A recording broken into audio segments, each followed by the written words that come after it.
There are moments in life when the air feels different, as if the very atmosphere has been stirred by something unseen yet undeniable. You wake, and somehow you know things will not be the same as they were yesterday. The troubles you carried, the battles you fought alone, suddenly meet a force greater than yourself. You realize that someone somewhere has stepped into the fray, not as a distant observer but as a fierce defender of your cause. It is in that moment you understand. You are no longer unguarded. Heaven itself has moved on your behalf. Recognizing the defender in the midst of the battle is not always simple, for the nature of our battles is often cloaked in shadows. We live in a world where opposition rarely announces itself with trumpets and banners. It comes instead in whispers of doubt, the slow drip of discouragement, and the subtle suggestion that you are entirely alone in your struggle. The enemy of your soul would prefer you never suspect that help is nearer than you think. Yet in the unseen realms, there is one who has fixed his gaze upon you with unwavering intent, and his commitment is not subject to the shifting moods of men or the tides of circumstance. To recognize a defender is first to acknowledge the reality of the battle. Many deceive themselves into thinking that life is merely a sequence of neutral events, some pleasant, some unpleasant, without realizing that each step is taken across contested ground. If there were no battle, there would be no need for defense. If there were no danger, no defender would be required. The very presence of a defender implies that you are worth protecting, that there is something in you or about you which has drawn the attention of both adversary and ally alike. In the quiet corridors of thought, when the accusations come, those cutting, well-aimed darts that seek to pierce the soul, there is a voice that rises to counter them. It may come through the remembrance of a truth you had long forgotten, through a scripture that surfaces in your mind unbidden, or through the timely words of another who speaks life just when despair had begun to claim you. That is not coincidence.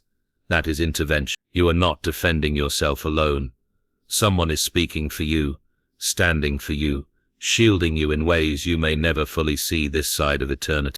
Consider the ancient kings who, before leading their people into battle, would place their personal guard at the most vulnerable points in the line. These were not mere soldiers, they were the fiercest warriors, sworn to defend the king himself, but in that moment they defended what the king valued most. You, though perhaps unaware of it, are under such guard, and your defender does not grow weary, nor is he distracted by the chaos of the field. His eyes are upon you as though you were the sole object of his protection, even while he governs the fate of nations. Recognition often begins when you realize that what could have destroyed you did not. When the blow you feared most fell, and yet you remained standing, there was a reason. Some think it luck, others stubbornness, but those with awakened eyes see it for what it is: deliverance. The arrow flew, but it did not strike the heart. The storm raged, but it did not sweep you away. The accusation was made, but it did not define you. Why? Because in that very moment, someone took the force of the impact for you. This recognition is not always immediate. Often it comes in retrospect, when you look back over the twisting path of your days and see the points where the way should have ended in ruin. You see the narrow escapes, the inexplicable turns towards safety, the closed doors that later proved to be merciful barricades. At first you call them coincidences. Then, as the pattern emerges, you understand. Coincidence cannot be so precise nor so intentional. It is here that faith begins to sharpen into sight. But there is more. Recognition is not merely a passive acknowledgement. It is an active awareness that reshapes how you walk through the battle. To know you have a defender is to stand differently, to speak differently, to hope differently. Fear loses much of its grip when you realize you are not the only one invested in your survival. The forces arrayed against you may be formidable, but they are not unchecked. There is a line they cannot cross, not because of your strength, but because of the authority of the one who guards you. In the chronicles of old, there are countless stories of knights who rode into the fray under the banner of their liege lord. Those banners were not mere decoration. They were a declaration to the enemy that this one is under my protection. To harm them is to invoke my wrath. That is the reality of your situation, whether you see it or not. Your life bears a mark invisible to human eyes, but unmistakable to the powers that move in unseen places. It says this one is defended. Of course, there will be those who scoff at such notions, insisting that each must fend for themselves, that the world is indifferent to our struggles. Yet even they, in moments of deepest peril, find themselves crying out, not to the void, but to someone. Instinctively, the soul knows it was made for relationship, for covering, for rescue, and the remarkable truth is that the defender does not wait for us to fully believe before he acts. Many of the rescues we experience happen while we are still doubting that any rescue will come at all. And so, to recognize the defender is to begin to live with a dual awareness that the battle is real, and that you are not abandoned in it. You may not always see the sword raised on your behalf, but you will see its effects: the enemy's advance slowed, the crushing weight lifted just enough for you to breathe, the sudden infusion of courage that was not your own. Each is a signature of the one who stands between you and the thing that would undo you. There is a temptation, once you recognize such defense, to shrink back out of fear that you might overstep your worthiness of it. But the truth is, your worth is not the currency by which this protection is purchased. It is granted out of love, out of covenant, out of a commitment that precedes your awareness and outlasts your failings. You cannot pay for it, nor can you cancel it by weakness. The defender's resolve is not fragile. It is as steady as the hand that set the stars in place. As you move forward, then, do not merely nod in gratitude and continue as though nothing has changed. Everything has changed. Your steps are not unguarded. The darkness is not unchallenged. You walk beneath the covering of one who has measured every threat and set the limits of its reach. Recognition of this fact is not the end of your battle. It is the beginning of a new way of fighting. One where you no longer swing wildly at shadows, but stand in the light of one who fights for you. In the intricate tapestry of life, what we witness on the surface is but a faint reflection of a deeper reality woven far beyond our sight. We live and breathe within a world that measures success and failure by visible results. The promotion earned, the conflict resolved, the debt paid, the illness overcome. Yet often the outcomes we celebrate, the victories we cherish, are shaped by battles fought and won in realms unseen, in moments unnoticed, by forces invisible to the naked eye. These unseen victories, though hidden from our direct view, determine the shape and trajectory of our lives in profound and lasting ways. To appreciate how these unseen victories shape visible outcomes, we must first acknowledge that life is far more than what appears at the surface.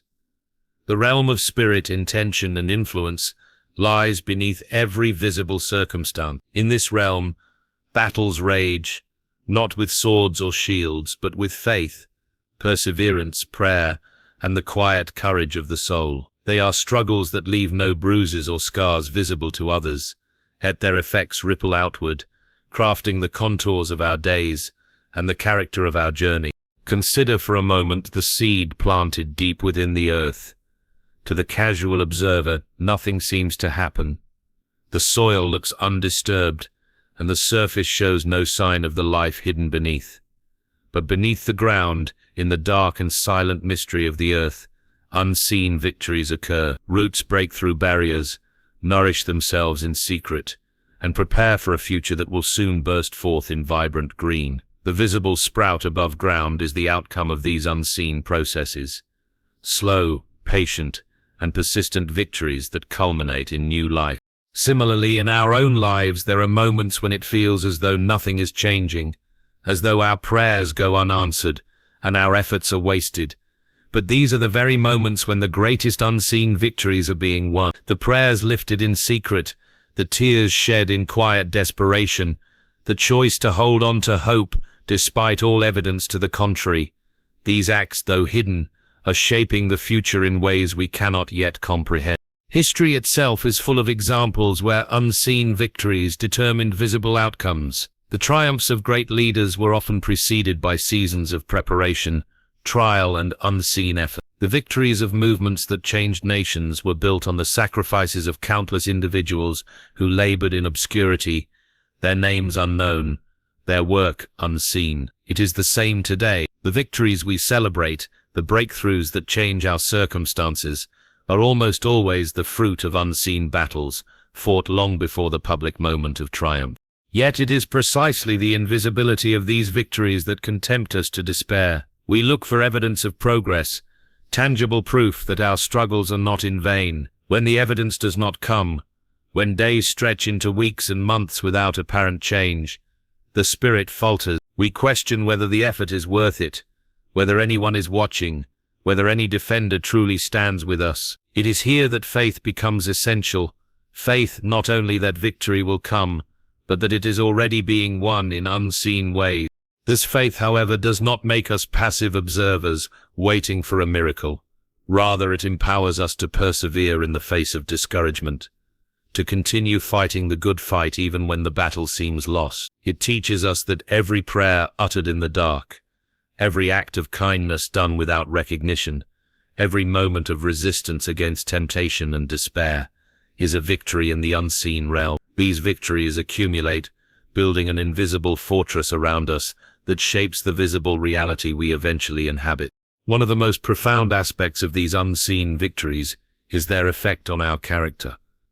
It is often said that character is forged in the crucible of adversity. Yet much of that forging happens beyond public view, in the quiet moments where we choose integrity over convenience, courage over fear, and hope over despair. These unseen victories in character shape how we respond to future challenges, how we walk with confidence in the midst of storms, and how we inspire others by the authenticity of our journey. Moreover, unseen victories remind us that our value and significance are not determined by public recognition or immediate success. The defender who fights for us does so not because of our fame or accomplishments, but because of our inherent worth and purpose. This realization frees us from the tyranny of outward approval and encourages us to trust in the process, in the slow work of transformation happening within us and around us. The spiritual dimension of unseen victories also challenges us to widen our perspective beyond the temporal. What appears to be a setback or failure in this life may, in the grander scheme, be a strategic withdrawal or preparation for a greater victory. The Apostle Paul wrote of suffering that produces perseverance, perseverance character, and character hope. These stages of unseen victory culminate not always in immediate resolution, but in an enduring hope that transcends present circumstance. In the practical realm, unseen victories often manifest through the subtle influence of prayer, counsel, and encouragement. We may never see the full impact of a word spoken in faith, a tear shed in intercession, or a moment of courage quietly endured. Yet these actions are not wasted. They move mountains in the unseen, shaping outcomes we will one day understand. They remind us that the spiritual realm is as real and active as the physical, and that our participation in this unseen battle is vital. As we come to recognize the power of unseen victories, we are invited into a deeper partnership with the defender who fights for us. We become co-laborers in a divine strategy that transcends our immediate understanding. Our role is to stand firm, to persevere, and to trust that the forces working on our behalf are greater than those arrayed against us. This partnership nurtures a resilient hope, one that sustains us through the darkest nights and carries us toward the dawn of visible triumph. Ultimately, the shape of our visible outcomes depends on these unseen victories. The breakthroughs we long for, the peace we desire, and the fulfillment of our purpose all rest on battles fought in the hidden places of heart and spirit. When we learn to value and recognize these victories, we shift from a mindset of desperation to one of expectancy, from fear to faith, and from isolation to the confidence that we are fiercely defended. So as you face your own challenges today, remember that the forces unseen are at work on your behalf. The victories shaping your future may not yet be apparent, but they are real and powerful. Stand firm in faith, knowing that every unseen victory is preparing the way for the visible manifestation of hope, healing, and deliverance in your life. In every story of rescue and redemption, there lies a profound and often overlooked truth, that someone stood in the place of another, bearing burdens not originally theirs, absorbing blows meant for others, and enduring consequences that could have been avoided. This act of standing in another's stead is costly, sacrificial, and transformative. It is a reality that shapes not only the course of history, but also the spiritual framework through which we understand our own struggles and deliverance. To grasp the cost of someone standing in your place, we must first comprehend what it means to take another's position in battle. It is not a simple act of convenience or casual goodwill. It is a deliberate choice to assume risk, pain, and sometimes even loss, for the sake of another's safety and freedom. This choice demands courage beyond the ordinary, a resolve that is anchored not in self-interest but in love and commitment. It requires laying down one's own rights, comfort, and security for the sake of another's well-being. History provides countless examples of such costly intercession. The warrior who shields the defenseless with his body, the martyr who refuses to recant truth even under threat of death, the friend who sacrifices reputation to defend a companion, all are testimonies to the power and cost of standing in another's place. These acts ripple beyond the immediate moment, creating a legacy of hope, protection, and transformation for those who benefit from the sacrifice. But beyond human examples, the greatest illustration of this truth is found in the spiritual reality that undergirds our existence. In the Christian tradition, we encounter the ultimate defender who stands in our place, not a mere mortal, but the divine. This defender willingly took upon himself the weight of our failures, the pain of our struggles, and the consequences of our sins. His choice was costly beyond measure, yet it was made out of boundless love and unyielding justice. Understanding this profound sacrifice reframes how we view our own battles and defenses. When we realize that the one who fights for us has already paid a price so great, it challenges us to walk differently. We no longer see ourselves as isolated warriors, struggling alone in a harsh world, but as beneficiaries of a great exchange, one where our weakness is met with strength, our guilt with grace, and our vulnerability with fierce protection. This costliness also brings with it a call to responsibility. To be defended at such a high price is to recognize the value placed upon our lives and souls. It invites us to live in a manner worthy of the sacrifice made on our behalf. The defender's stand is not a license for complacency, but a summons to courage, integrity, and perseverance. It is an invitation to partner in the ongoing battle, standing firm with the confidence that we are never alone. Moreover, the cost of someone standing in your place reminds us of the interconnectedness of human experience. No one is truly solitary in their struggles. Behind every victory, visible or invisible, is often an intercessor who bore burdens and faced dangers on another's behalf. This truth calls us to both gratitude and imitation. Gratitude for those who have stood in the gap for us, mentors, friends, spiritual guides, and imitation in our willingness to stand for others in their times of need. The awareness of this cost also deepens our understanding of grace. Grace is not cheap. It is costly and hard-won, yet it is freely given to us by the one who stood in our place, offering us a defense that is both powerful and tender. This grace transforms our hearts, empowering us to extend the same sacrificial love and fierce defense to those around us. In practical terms, recognizing the cost of someone standing in your place helps us face adversity with humility and strength. It reminds us that while we may endure trials, we are never forsaken. The defender's presence is a shield that absorbs the fiercest blows, and his sacrifice ensures that no attack is ultimately victorious. This knowledge becomes a source of peace and courage, enabling us to confront life's challenges with a boldness rooted in being defended by one who paid the ultimate price. Finally, the cost of someone standing in your place is a testament to the depth of divine love and commitment. It reveals a God who is not distant or indifferent, but who actively engages in the defense of his people. This defender does not delegate the task, but personally enters the battlefield, taking upon himself the full weight of opposition so that we might be free. This is a love that redefines strength as sacrificial protection and victory as deliverance won through cost and covenant. As you reflect on your own life, consider the defenders who have stood in your place, visible or invisible. Recognize the cost they bore and the love that compelled their stand. Allow this awareness to deepen your faith, embolden your spirit, and inspire you to be a defender for others. For in the economy of the kingdom, standing in the place of another is both the highest honor and the greatest act of love. To walk in boldness when you are fully defended is to step into a new reality, a reality that transcends fear, doubt, and hesitation. It is the posture of one who knows that the fiercest battles have already been faced on their behalf, that the shield of protection is not fragile but unbreakable, and that the path before them is under divine guardianship. This kind of boldness is not mere bravado or reckless courage. It is a deep and abiding confidence, rooted in the knowledge that you are defended by one whose power and love know no limit. In the natural world, boldness often springs from confidence in one's own strength or abilities. A lion prowls its territory boldly because it knows its power. A skilled archer approaches the target with certainty, born of practice and precision.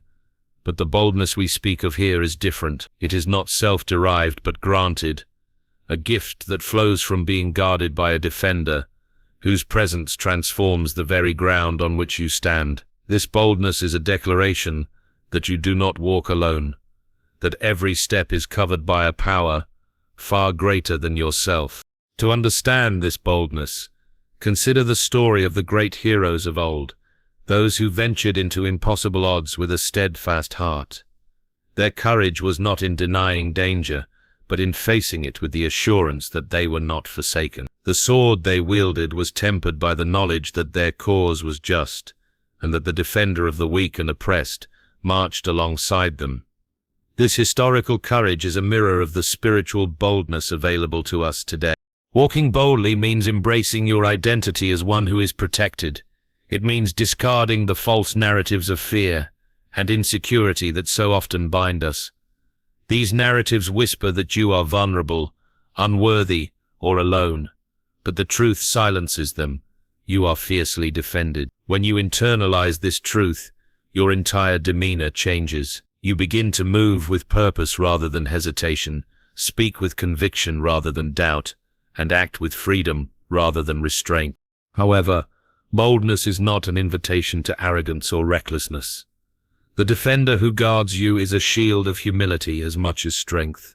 True boldness is marked by wisdom, knowing when to advance and when to hold, when to speak and when to listen, when to fight and when to wait. It is a balance that only those fully secure in their defense can achieve. Without the assurance of protection, boldness can easily turn into foolhardiness. With it, boldness becomes a disciplined and effective force. Moreover, walking boldly when defended involves a readiness to confront opposition without fear of defeat. The knowledge that you are protected liberates you from the paralyzing grip of anxiety about the future. You can face trials, criticism, and challenges with a steady heart because your defense is not dependent on fleeting circumstances but on eternal promises. This kind of boldness frees you to be authentic and courageous in all areas of life. In practical terms, this boldness transforms how you engage with the world. You speak up for justice when others remain silent. You extend kindness when indifference tempts you to withdraw. You pursue your calling with unwavering determination even when obstacles loom large. Each act of boldness becomes a testament to the defender's presence in your life, a living witness to the power of being protected by one who never fails. It is also important to recognize that walking in boldness is a spiritual posture. It requires cultivating a relationship with the defender, staying connected through prayer, meditation on truth, and obedience. This connection replenishes your courage and sharpens your discernment. It reminds you daily that you do not face life's battles by your own strength, but through the power of one who is eternally victorious. This boldness is contagious. As you walk in it, you inspire others to do the same. Your confidence becomes a beacon of hope for those who are struggling, a challenge to those who doubt, and a testimony to the unseen victories working in the lives of the faithful. In this way, walking boldly is not just for your benefit, but for the encouragement and strengthening of the community around you. Finally, the boldness that comes from being fully defended leads to peace. Peace that surpasses understanding. It is a peace rooted in the certainty that no matter what happens, you are held securely in the hands of a defender who will never let go. This peace enables you to rest in the midst of storms, to face uncertainty without despair, and to live with joy and gratitude regardless of circumstance. As you step forward today, embrace the boldness that is your birthright as one fiercely defended. Let it shape your words, your actions, and your spirit. Walk with the assurance that every challenge you face has already been met by the defender, that every shadow has been pierced by his light, and that you are more than a conqueror through the one who stands with you.